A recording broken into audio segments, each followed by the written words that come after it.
भगवत पुराण कथा चतुर्थ स्कंद 17वां अध्याय। नमस्कार दोस्तों, यदि आप हमारे चैनल पर न्यू हैं तो चैनल को जरूर सब्सक्राइब कर लीजिएगा। बेल आइकन को प्रेस करके कमेंट बॉक्स में जय श्री हरि कृष्ण जय श्री हरि विष्णु अवश्य लिखिएगा। यदि आप गर्भवती माता हैं तो आप इसको प्रतिदिन प्रातः काल के समय या शाम काल के समय अवश्य ही सुने, जिससे आपको श्रेष्ठ काम करने वाले संतान की प्राप्ति हो।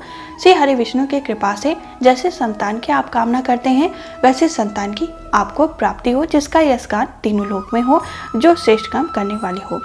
अगर आप हमारे चैनल पर न्यू हैं तो इसको प्रथम स्कंद से अवश्य ही सुने, जिससे आपको इसका पूरा सार और इसका पूरा फल प्राप्त हो। हमारा 17वां अध्याय जो यहाँ से प्रारंभ होता है।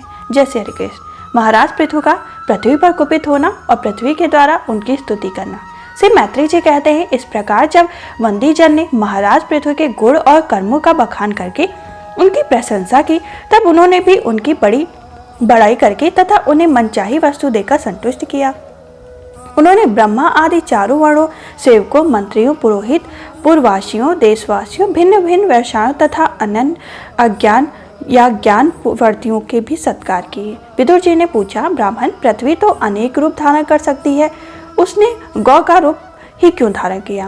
और जब महाराज पृथु ने उसे दुहा तब बछड़ा कौन बना और धोने का पात्र क्या हुआ? पृथ्वी देवी तो पहले ही स्वभाव से ही ऊंची नीची थी, उसे उन्होंने समतल किस प्रकार किया? और इंद्र उनके यज्ञ संबंधी घोड़ों को क्यों हल ले आए? ब्रह्म ज्ञानियों ने श्रेष्ठ भगवान सत कुमार जी से ज्ञान और विज्ञान प्राप्त करके वे राष्ट्रीय किस गति को प्राप्त हुए? पृथु से सर्वेश्वर भगवान से किसने ही अवतार ग्रहण किया था? अतः पुण्य कीर्ति श्री हरि के उस पृथ्वी अवतार से संबंध रखने वाले जो और भी पवित्र चरित्र हों, वो सभी आप मुझसे कहिए। मैं आपका और श्री कृष्णचंद्र का बड़ा ही अनुरक्त भक्त हूँ। श्री सूत जी कहते हैं, जब विदुर जी ने भगवान वासुदेव की कथा कहने के लिए इस प्रकार प्रेरणा की, तब मैत्री जी प्रसन्नचित्त उनकी प्रशंसा करते हुए कहने लगी। श्री मैत्री जी ने कहा, विदुर जी, ब्राह्मणों ने महाराज पृथु का राजाभिषेक करके उन्हें प्रजा का रक्षक उद्घोषित किया। इन दिनों पृथ्वी अग्निहीन हो गई, इसलिए भूख के कारण प्रजाजन के शरीर सूखकर काटे हो गए और उन्होंने अपने स्वामी पृथु के पास आकर कहा, राजन, जिस प्रकार कटोरे में सुलगती हुई आग से पेट जल जाता है, उसी प्रकार हम पेट की भीषण ज्वाला से जले जा रहे हैं।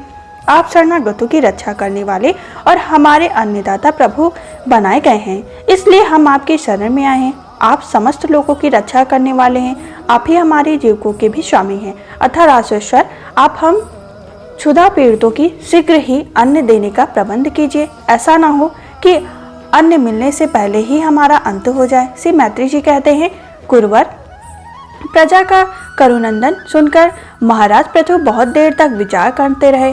उन्होंने उनका अन्य भाव कारण मालूम हो गया। पृथ्वी ने स्वयं ही अन्न एवं औषधि अपने भीतर छिपा लिया। अपनी बुद्धि से इसका बात निश्चय करके उन्होंने अपना धनुष उठाया और त्रिपुरा विनाशक भगवान शंकर के समान अत्यंत क्रोधित होकर पृथ्वी को लक्ष्य बनाकर बाण चढ़ा दिया। उन्हें शस्त्र उठाए देख पृथ्वी कांप उठी और जिस प्रकार व्याघ्र के पीछा करने पर हरणी भागती है, उसी प्रकार वह डर कर गौ का रूप धारण करके भागने लगी। यह देखकर महाराज पृथु की आंखें क्रोध से लाल हो गई। वे जहां तहां पृथ्वी गई वहां वहां धनुष बाण चढ़ाए उसके पीछे लगे रहे। दिशा विदिशा, स्वर्ग, पृथ्वी और अंतरिक्ष जहां जहां भी वह दौड़ कर जाती, वहीं उसे महाराज पृथु हथियार उठाए अपने पीछे दिखाई देते। जिस प्रकार मनुष्य को मृत्यु से कोई नहीं बचा सकता, उसी प्रकार उसे त्रिलोक में वेन पुत्र पृथु से बचाने वाला कोई भी न मिला। तब वह अत्यंत भयभीत होकर दुखित जिससे पीछे की ओर लौटी और महाभाग पृथु जी से कहने लगी, धर्म के तत्व को जानने वाले शरणागत वत्सल राजन, आप तो सभी प्राणियों की रक्षा करने में तत्पर हैं, आप मेरी भी रक्षा कीजिए। मैं अत्यंत दीन और निरपराध हूँ, आप मुझे क्यों मारना चाहते हैं? इसके सिवा आप तो धर्मज्ञ माने जाते हैं, फिर मुझ स्त्री का वध आप कैसे कर सकेंगे?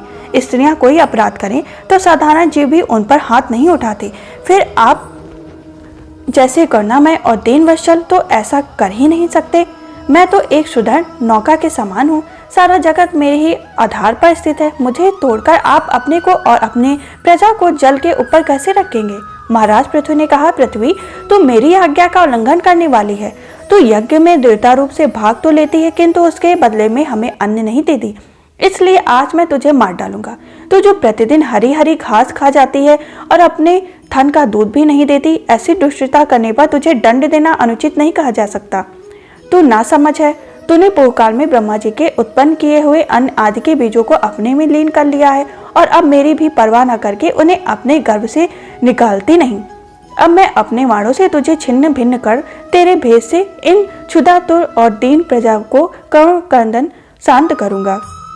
जो दुष्ट अपना ही पोषण करने वाला तथा अन्य प्राणियों के प्रति निर्दय हो, वह पुरुष, स्त्री अथवा नपुंसक कोई भी हो, उसका मारना राजाओं के लिए मारने के लिए सम्मान है। तू बड़ी गर्वीली है और मदोत्ता है। इस समय माया से यह गौ का रूप बनाए हुए है। मैं वाड़ों से तेरे टुकड़े टुकड़े करके अपने योग बल से प्रजा को धारण करूंगा।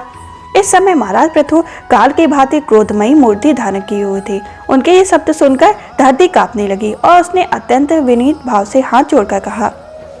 पृथ्वी ने कहा, आप साक्षात परम पुरुष हैं तथा अपनी माया से अनेक प्रकार शरीर धारण कर गुणमय जान पड़ते हैं। वास्तव में आत्म अनुभव के द्वारा आप अधिभूत अध्यात्म आदिदेव संबंधी अभिमान और उससे उत्पन्न हुए राग देश सर्वथा रहित हैं।